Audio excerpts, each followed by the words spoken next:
Hi everyone, this is Anne, and this video is going to be on the basics of dermarolling. And I'm not a medical professional, but I have been using a dermaroller for a number of years now, and have done a lot of research online about it before I began. And I would highly recommend, if you're thinking about using a dermaroller, that you do your own research as well and/or consult a doctor. I think that the Dermaroller is one of the best at-home anti-aging devices that you can use. And what it looks like is it just has a handle and then a little roller which contains a lot of little tiny needles. And you can purchase these in different needle sizes.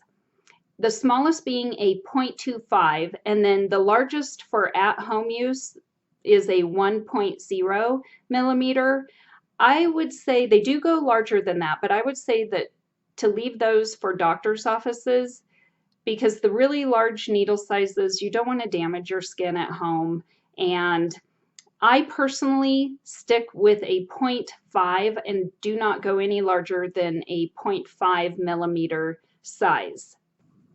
Using a dermaroller helps with production of new collagen, cell turnover, and also with the absorption of products.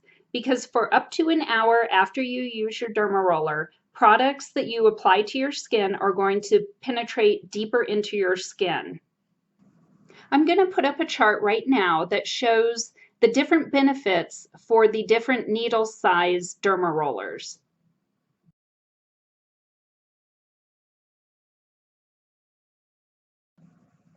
Only use the dermaroller on clean skin, and you want to roll in a crisscross pattern across the skin. And I did a little chart showing the different ways, different directions that you should roll in, and I will put that up now.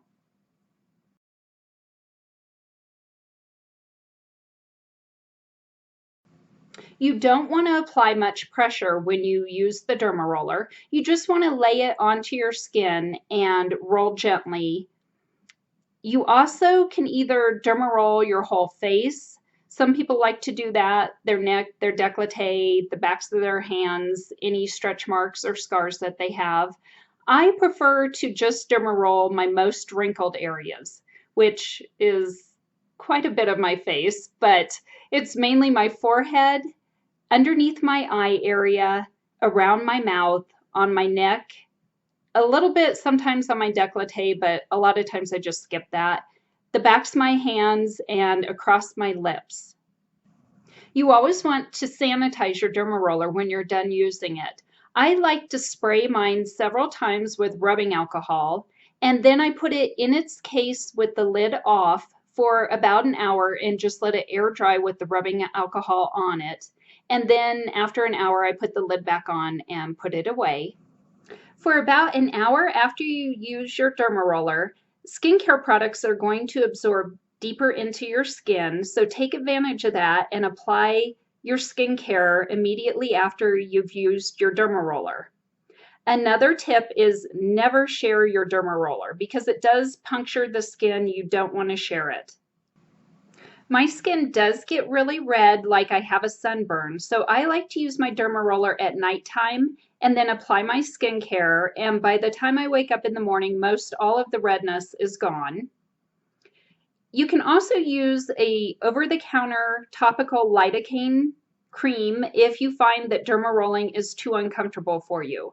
I only use the 0.5 millimeter dermaroller, and it is a little bit on the uncomfortable side. It's not really painful, but sometimes if I'm going to do a lot of different areas on my face, I will go ahead and apply a over-the-counter topical lidocaine cream first, let it sit there for about 20 minutes, and then I wash that lidocaine cream off before I start dermarolling. And that just helps to make it a little bit more comfortable while you dermaroll. But it's all up to you on how your skin feels and how sensitive your skin is. The next thing is, how often should you use your dermaroller?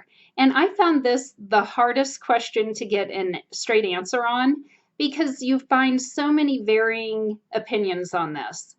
And so looking at the more conservative of the least amount of use versus the more liberal using it more often, for an average, I just kind of took both opinions and went with the average, which would be for a 0.25 millimeter Dermaroller to use it 3 times a week, for a 0.5 millimeter Dermaroller to use it once every 2 weeks, and for a 0.75 to a 1.0 millimeter to use it once every 4 to 6 weeks.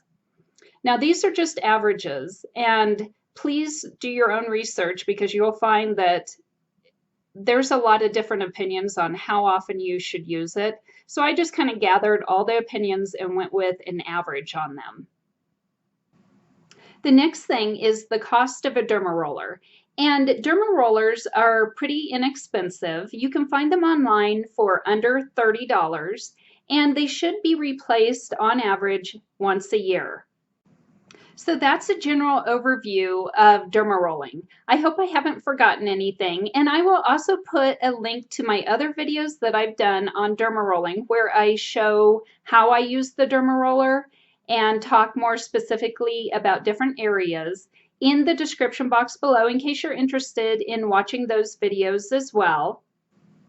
I hope you found this video helpful, and if you've tried Dermarolling or are thinking about trying Dermarolling, please comment below. I'd love to hear from you. Thank you for watching.